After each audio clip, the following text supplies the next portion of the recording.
pretty well-lit area. Is that right? We sat in his car for a little while and listened to James Bond music and laughed. How romantic. Yes. And then we shortly got out of his vehicle and walked down to the edge of the lake. And then after a short time, the Anderson City Police showed up, right? With the blue lights flashing. I don't recall seeing the blue lights, but I just remember seeing the spotlight on us. And then you walked back to your vehicles and you both just exited out of Gators Lake Park. Yes. Now, it's true that at a later point in time, you learned why the Anderson City Police Department showed up here then. Did you not? I had a feeling as soon as it happened, what had happened. Yes. And what had happened was that there were two little kids who were following all around, and they reported a false police report against you. That there was noise in the park that night? I can assume they were following, but I don't know that they were. And did you later learn that after you left Gators Lake and you all went on your separate ways, did you later learn that the girl of that couple had phoned Mr. Preston's home that night? I did not know that until much later that she had phoned. To be honest with you, I actually didn't know that she had phoned him until quite some time after it had happened, because he did not tell me that she had called. At some point afterwards, you found that out? Yes. And she not only called once, she called twice, right? That's what the report says, yes. And one of the things that was communicated to Mr. Preston was that this whole Gators Lake scandal was going to be on the radio the next morning, right? Yes. And in fact, it was it not? Yes. And the girl who, Well, it wasn't the next morning. That was on a Friday night. They didn't broadcast on the weekends, so that would have been the following Monday. the next broadcast. Yes. That's a fair statement. That girl turned out to be of the name Amanda Feltman. Correct. And she had a husband named Michael Feltman. Correct. And Amanda Feltman's father is a guy named Jerry George Welsh. Correct. Jerry George Welsh is a friend of Cindy Wilson's. Objection, Your Honor, lack of foundation. Do you know whether And ask whether she knows that or not. Do you know whether Jerry George Welsh is a friend of Cindy? I know that they were acquaintances.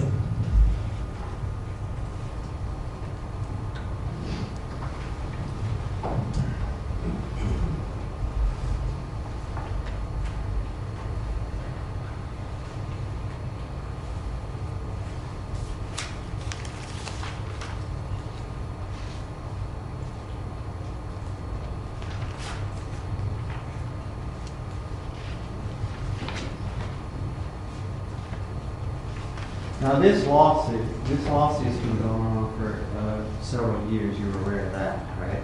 Yes, sir.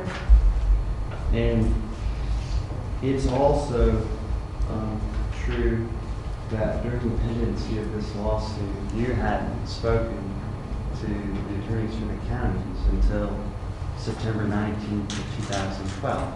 Isn't that right? That's correct. And that was the first time you voluntarily came forward, right? Yes. And it also turns out that September 19th of 2012 was the very night before the special meeting that the county council had called to vote on Mr. Preston's severance, or the settlement. Objection, Your Honor. Relevant. Well, Goes to potential motives, goes to timing, Potential motive. witness.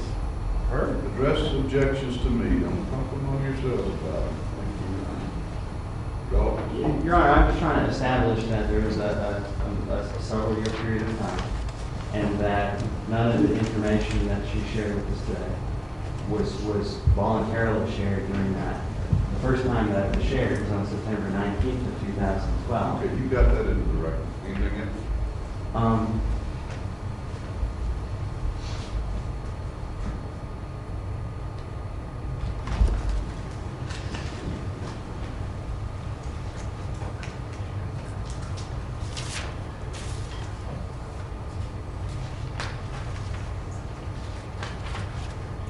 You have the right to inquire because on direct, there were questions concerning her motivation to testify and whether or not her purposes or her, whether or not she was here because she was mad at somebody. That's been raised in direct. You can go into those things, but that's what the county council met and might have been doing when she came forward, unless you can connect the two somehow. Well, what I wanted to ask her, Then I'll be glad to hear you, but I haven't heard that yet, so let's. when you met You with, can go into her motives for testifying. They brought that up. when you met with the attorneys for the county on September 19th, 2012, you were aware, were you not, that the settlement proposal of Mr. Preston was slated to be voted on the following meeting? No, I was not aware of that.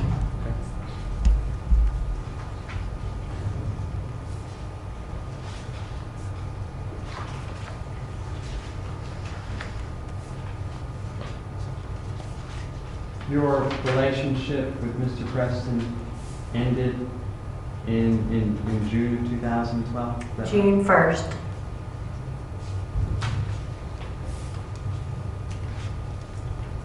Your employment with Anderson County ended in August? Yes. The end of July.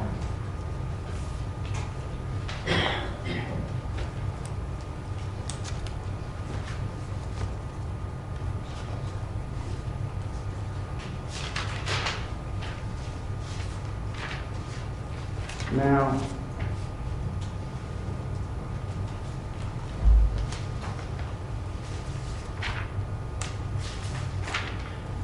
at that point in time, you had been in a relationship with Mr. Preston for nearly 8 years. Yes, I would say 8 years. And there had to be some reason why he stayed with it for 8 years. And when the relationship ended, it was emotional for you, wasn't it? Yeah, I'd say it was pretty emotional for both of us.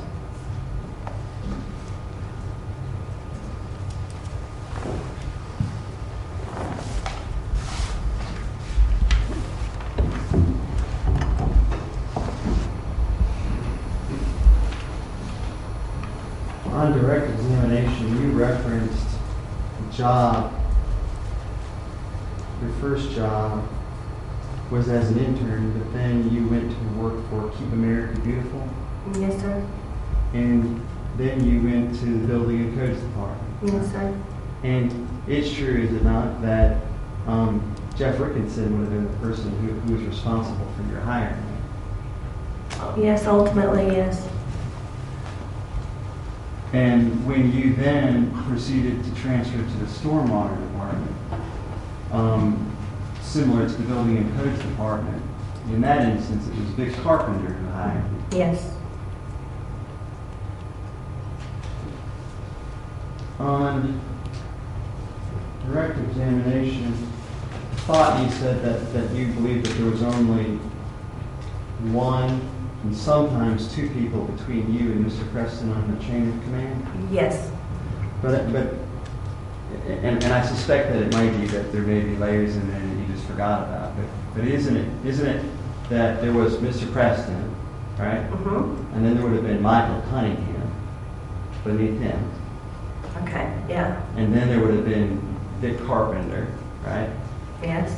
And then there was some guy named John whose last name I can't remember, but you probably do. Well, there was, when I started with Stormwater, it was David Scott. He later quit. So there was nobody between Greg Smith was over the department. So between Joey and I would have been Michael Cunningham and Vic Carpenter But then it later became Greg Smith because Vic Carpenter quit. So there was about 2 to 3 people between me and Mr. Preston. And then did you work with an engineer in those projects too? With the stormwater, yes, later on we did hire a plan reviewer who had an engineering background, and I worked with him.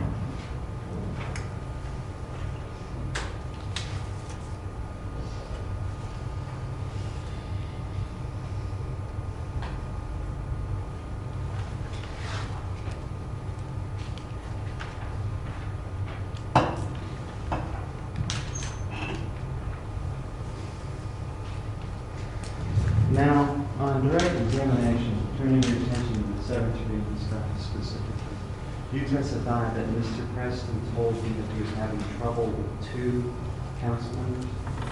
Yes. Is that what he said? He said he actually told me who they were. We can't get this person and this person to buy into it. And did he say he was having trouble with them, or he said he didn't know whether he'd be able to get their votes, or he wasn't sure about it?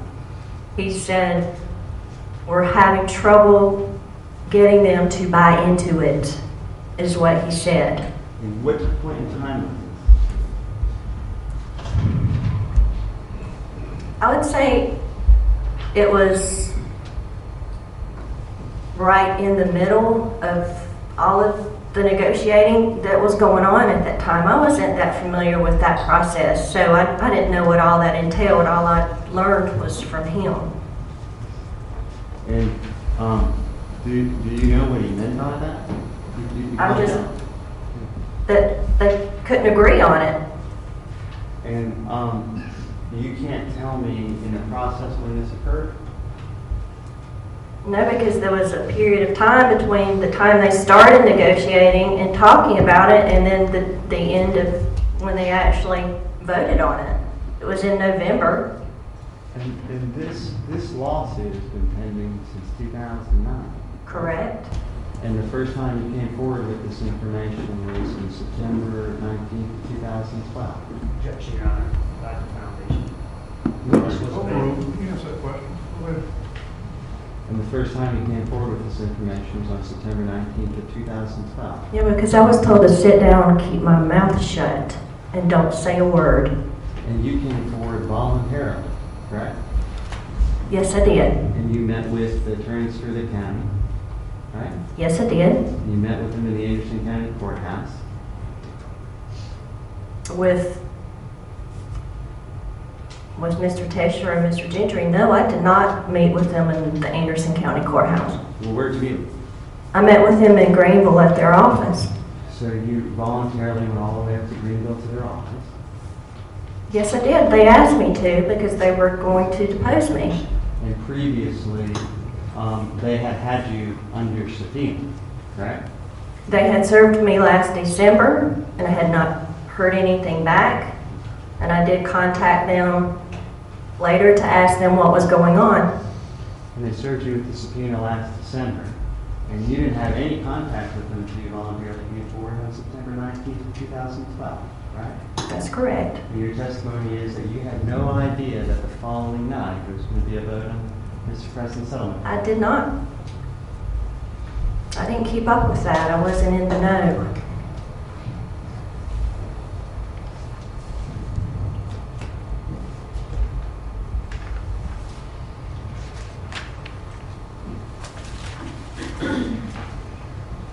Ms. Nichols,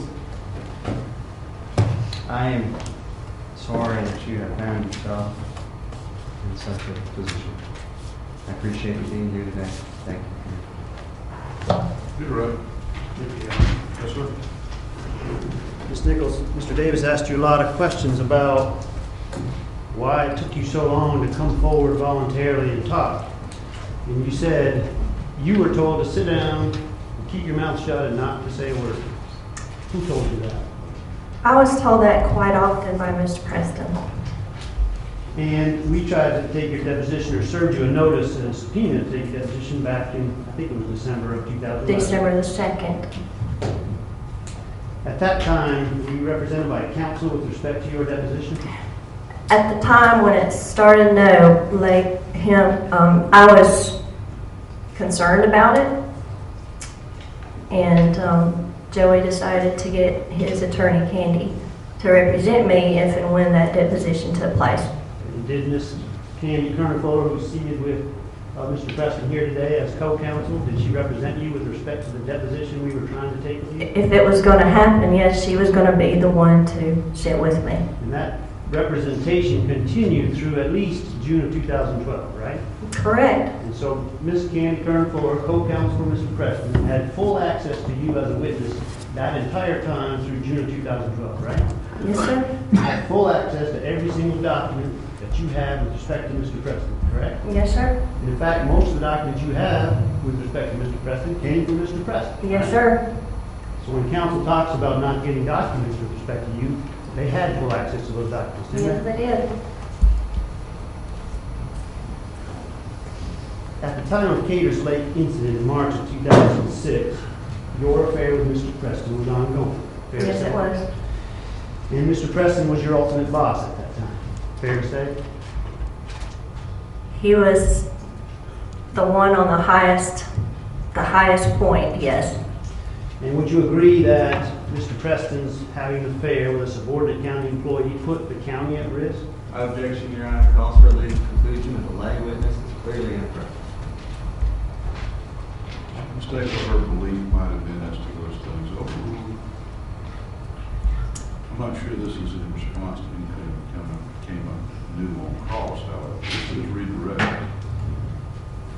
If we're beating the same horse, let's move on. Well, I just need to hit a couple things that were covered by Mr. I'd Davis. like for you to get to that. Well, he talked a lot, Your Honor, about Cindy Wilson being interested in what Ms. Kelly Nichols was up to. I mean, wouldn't you agree? on that. The Cater's Lake thing's been covered fairly thoroughly, and I don't remember anything new that was brought up by his cross-examination. If there is something, point it out, let's move on, but other than that, At Cater's Lake, let's don't beat the same horse. at Cater's Lake, Ms. Nichols, you talked about what you did with Mr. Preston. Would you agree with me that you were upset at that time because of what had happened at Sullivan? Yeah, I wasn't angry. I wasn't really upset, just kind of angry. And would you agree that Mr. Preston put his arms around you at the park Yes, and he kissed you? yes, he did. Do you think he would have kissed you if you were being observed as part of an undercover investigation? No, I do not. And Mr. Preston told you the story you were supposed to use with respect to that incident, right? Yes, sir. What was the story you were supposed to use? That we were under a sting operation and Mr. Boucher was somewhere sitting up in the parking lot at the church that is directly behind Cater's Lake. Did you have any knowledge as to whether or not that was actually true? No, I did not.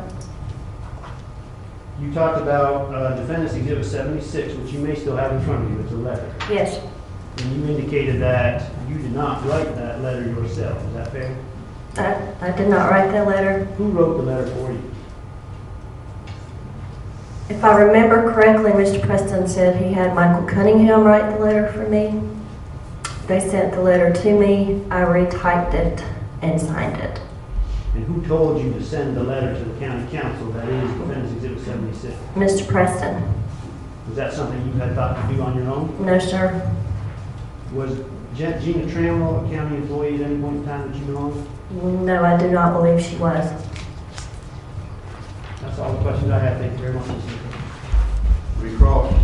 Just two things. It is true, is it not, Kelly, that the reason why the letter was drafted on your behalf to submit to county council is because you were being harassed and detained by county councilwoman Wilson? That's true, right? I was being harassed, yes. You were being This is detained. something I wouldn't have done on my own. But it was an effort to protect you, wasn't it? I guess, yeah. Right. You messed that I'm down. trying one thing. Okay. May I move Exhibit 76 in the record? I think I forgot. We object, Your Honor. Hearsay, irrelevant. The letter was written by her, but it You was signed. acknowledged her signature on it, and she said it's coming. And we're just asking that this witness be excused from subpoena. Any objection to her being excused? None, Your Honor. Ma'am, you're free to go. I will remind you that I have issued a sequestration order In this case, you are not to discuss your testimony with anyone until such time as this case has been ended. Thank you very much.